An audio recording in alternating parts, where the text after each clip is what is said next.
ചങ്ങായിമാരെ നമസ്കാരം. എല്ലാവർക്കും സുഖമല്ലേ? അപ്പോഴേ ഈ 3 മുട്ടയും 4 സവാളയും 1 തക്കാളിയും വെച്ചിട്ട് ഇവൻ എന്തുട്രാ കാണിക്കാൻ പോണെന്ന് ചിന്തിക്കേണ്ട. നിങ്ങൾ ആദ്യം കാണുന്നത് പോലെ തന്നെ മുട്ടക്കറി കേട്ടോ. ഈ മുട്ടക്കറിയുടെ പ്രത്യേകത എന്താണെന്ന് വെച്ച് കഴിഞ്ഞാൽ കറി കണ്ടു കഴിഞ്ഞാൽ മുട്ടക്കറി എന്നൊരു മനുഷ്യനിട്ട് പറയൂല, കഴിച്ചു കഴിഞ്ഞ് ഇത് അടിപൊളി മുട്ടക്കറിയാണല്ലോ പറയുകയും ചെയ്യും. അതാണ് ഈ കറിയുടെ പ്രത്യേകത. നമ്മളിപ്പോ പത്തിരിക്കും ചപ്പാത്തിക്കും പൊറോട്ടയ്ക്കും ഒക്കെ ചിക്കൻ കറിയും ബീഫ് കറിയും മട്ടൻ കറിയൊക്കെ കൂട്ടി പരിശീലിച്ചവരാണല്ലോ. ഈ കൂട്ടത്തിൽ മുട്ടക്കറി ഇങ്ങനെ ഒന്ന് ഉണ്ടാക്കി നോക്കിട്ടോ. നല്ല അടിപൊളി ടേസ്റ്റ് ആണ്. ചോറിന് കൂടെ ആണെങ്കിലും നല്ല അടിപൊളിയായിട്ട് കഴിക്കാൻ പറ്റും. അപ്പൊ തൊലി കളിഞ്ഞ് ഉടുപ്പൂരി മാറ്റി വെച്ചിരുന്ന 4 സവാളേനെ പിടിച്ചിട്ട് വട്ടത്തിലും നീളത്തിലും കുനുവിനെ കണ്ടിച്ചിട്ട് പരമാവധി കനം കുറച്ച് സവാരി ഗിരിഗിരി പറഞ്ഞ് അരിഞ്ഞ് മാറ്റണ്ടിട്ടാ.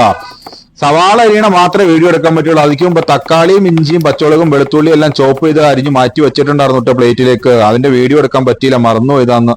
മനഃപൂർവ്വം അല്ല, അറിഞ്ഞുകൊണ്ട് കേട്ടോ വീഡിയോ എടുക്കാൻ മറന്നുപോയത്. അപ്പൊ വീഡിയോ ഒന്ന് ലൈക്ക് അടിച്ച് കാണുട്ടോ, കണ്ടു തുടങ്ങണവരെല്ലാവരും. അങ്ങനെ സവാള അരിഞ്ഞ് ഇഞ്ചിയും പച്ചമുളകും വെളുത്തുള്ളിയും തക്കാളി എല്ലാം കൂടെ അരിഞ്ഞൊരു പ്ലേറ്റിലേക്ക് മാറ്റി വെച്ചിട്ട് സ്റ്റൗ ഓണാക്കി തീയും കത്തിച്ച് ചീഞ്ചട്ടീനെ പിടിച്ച് അടുപ്പിന്റെ മുകളിലേക്ക് വെച്ചിട്ട് ആ ചീഞ്ചട്ടി ചൂടായി വന്നു കഴിഞ്ഞപ്പോ സ്ലോ മോഷനിൽ കുറച്ച് വെളിച്ചെണ്ണയും കൂടെ ഒഴിച്ചു കൊടുക്കണ്ട കേട്ടാ. വെളിച്ചെണ്ണ ഇല്ലാത്ത സൺഫ്ലവർ ആയാലും കുഴപ്പമൊന്നുമില്ല കേട്ടാ. ഏത് എണ്ണ ആയാലും മതി, പാമോയിൽ ആവാതിരുന്നാൽ മാത്രം മതി. അങ്ങനെ ചട്ടിയും ചൂടായി എണ്ണയും ചൂടായി കഴിഞ്ഞപ്പോ കടുകിനെ പിടിച്ചു പൊട്ടി ഒരു തട്ടും വെച്ചു കൊടുത്ത് കടുമുടാന്ന് കടുക് പൊട്ടി വന്നു കഴിഞ്ഞപ്പോ ഉണങ്ങി തുടങ്ങി കറിവേപ്പിലേനെയും പിടിച്ചൊരു തട്ടും വെച്ചു കൊടുത്തു. അതൊന്നും ഉണങ്ങി വന്നപ്പോഴത്തേക്ക് അതിന്റെ കൂടെ തന്നെ അരിഞ്ഞു വെച്ചിരുന്ന സവാളേനെയും പിടിച്ചൊരു തട്ടും വെച്ചു കൊടുത്തു കേട്ടാ. ചൂടായ എണ്ണയിലേക്ക് സവാളേനെ ഇട്ടിട്ട് മിക്സ് ചെയ്യുന്നതിന് മുമ്പായിട്ട് കുറച്ച് ഉപ്പും കൂടെയും ഇട്ട് കൊടുക്കോട്ടാ. എന്തൊക്കെ പറഞ്ഞാലും എങ്ങനെയൊക്കെ പറഞ്ഞാലും ആരൊക്കെ പറഞ്ഞാലും ഉപ്പിടാൻ മറക്കരുതട്ടാ. എണ്ണ ഒഴിക്കാൻ മറന്നാലും ഉപ്പിടാൻ മറക്കരുതെന്ന് പറഞ്ഞ് ബോറടിക്കണ്ടെന്ന് തോന്നുന്നുണ്ടാട്ടാ. ബോറടിപ്പിക്കണില്ലാട്ടോ. ഇടയ്ക്കിടയ്ക്ക് ഇങ്ങനെയൊക്കെ ഒന്ന് പറഞ്ഞു പോണേട്ടാ. അറിയാണ്ട് നാക്കത്ത് കയറി വന്നെ പറഞ്ഞു പോണേന്ന്. 32 നാക്കിന്റെ അടുക്ക് ഒരു പല്ലല്ലേ ഉള്ളൂ. അപ്പൊ അങ്ങനെ സവാളയും ഇഞ്ചിയും പച്ചമുളകും എല്ലാം കൂടി വഴറ്റാനുള്ള സെറ്റപ്പ് ആയിട്ടോ. സവാള പാതി ഒന്ന് വാടി വന്നപ്പോഴത്തേക്ക് നമ്മൾ അരിഞ്ഞു വെച്ചേർന്ന തക്കാളി അല്ലല്ലോ, അവിടെ ഇരിക്കട്ടെ, തക്കാളി പിന്നെ ഇടാം. ഇഞ്ചിയും പച്ചമുളകും വെളുത്തുള്ളിയും കൂടി നമ്മൾ പകുതി വാടി സവാളയിലേക്ക് ഇട്ട് കൊടുത്ത് നന്നായിട്ടൊന്ന് മിക്സ് ചെയ്ത് ഒന്നുകൂടെ ഒന്ന് അടച്ചു മൂടി വെച്ച് ഒന്ന് വാട്ടി വേവിച്ചെടുക്കുവാട്ടോ. എന്തോട്ടെങ്ങാതി നിനക്ക് ആദ്യം തന്നെ എണ്ണയിലേക്ക് ആ സവാള ഇഞ്ചിയും പച്ചമുളകും ഇട്ട് മൂപ്പിച്ച പോരാതെന്നുള്ള ചോദ്യം വരും. ആ ചോദ്യത്തിനൂടെ പ്രസക്തിയില്ല, മറന്നുപോയതല്ല, മനഃപൂർവ്വമാണ്. ഇത് അങ്ങനെയാണ് ചെയ്യേണ്ടത്. എണ്ണയിലിട്ട് വറുത്ത് കോരുമല്ല വേണ്ട, ഈ സെയിം രീതിക്ക് തന്നെ ചെയ്തോട്ടാ. ഒരു സംശയവും വേണ്ട, ഇടാൻ മറന്നുപോയതല്ല. അപ്പൊ അങ്ങനെ അതെല്ലാം ഒന്ന് സെറ്റായി വന്നപ്പോഴത്തേക്കും നമ്മുടെ തക്കാളിനെ പിടിച്ച് കഴുത്തും വെച്ച് ഒരു മുട്ടും വെച്ച് കൊടുത്ത് നേരെ കുത്തി അടിച്ച് ആ ചീഞ്ഞട്ടിയിലേക്ക് ഇട്ടിട്ടുണ്ട്. ഇനി അത് നന്നായിട്ടൊന്ന് ഇളക്കി കുത്തി മിക്സ് ചെയ്തെടുക്കുവാട്ടാ.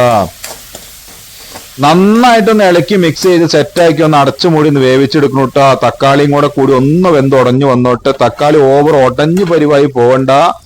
ഇനി ഇതിനകത്ത് കിടന്ന് വേവാനുള്ളതാണ്. നമുക്ക് അത്രയും സമയം ലാഭം. അപ്പൊ അത് നന്നായിട്ടൊന്ന് ഇളക്കി കൂട്ടി മിക്സ് ചെയ്ത് ലോ ഫ്ലെയിമിൽ വെക്കണോട്ടാ. ഹൈ ഫ്ലെയിമിൽ ഇട്ടിട്ടുണ്ടെങ്കിൽ അടിയിൽ കറുത്ത പാട് വരുമെന്ന്. അപ്പൊ അതൊന്ന് സെറ്റായി വന്നപ്പോഴത്തേക്ക് നമ്മൾ അതിനകത്തേക്ക് ഒരു എത്രയായിരുന്നു 1.5 സ്പൂൺ ഞാൻ മീറ്റ് മസാല ഇട്ടു. 1/2 സ്പൂൺ ഗരം മസാല ഇട്ടു.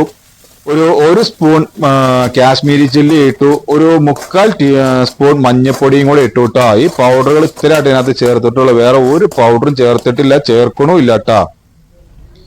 മല്ലിപ്പൊടി എന്ന് പറഞ്ഞ സാധനം ഇതിന്റെ 7 അയലക്കത്തേക്ക് അടുപ്പിക്കുക പോലും വേണ്ടാന്ന്.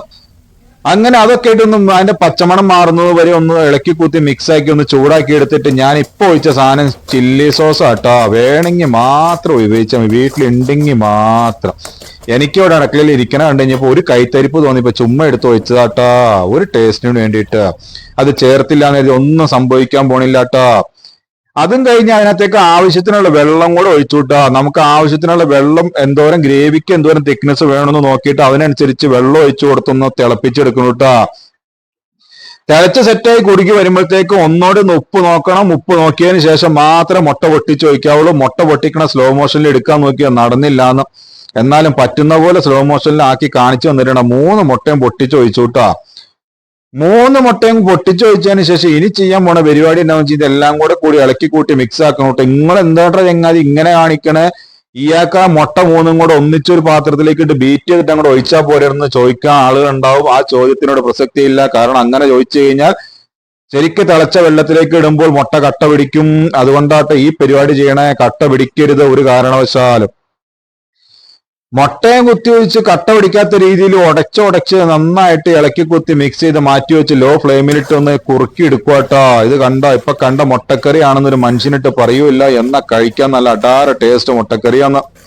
ഒരു വെറൈറ്റിക്ക് മുട്ടക്കറി ഇങ്ങനെ ഒന്ന് ഉണ്ടാക്കി നോക്കുന്നു. ഈ കറിക്ക് ഞാനിട്ടേക്കുന്ന പേരാണ് മുട്ട കലക്കിക്കറി.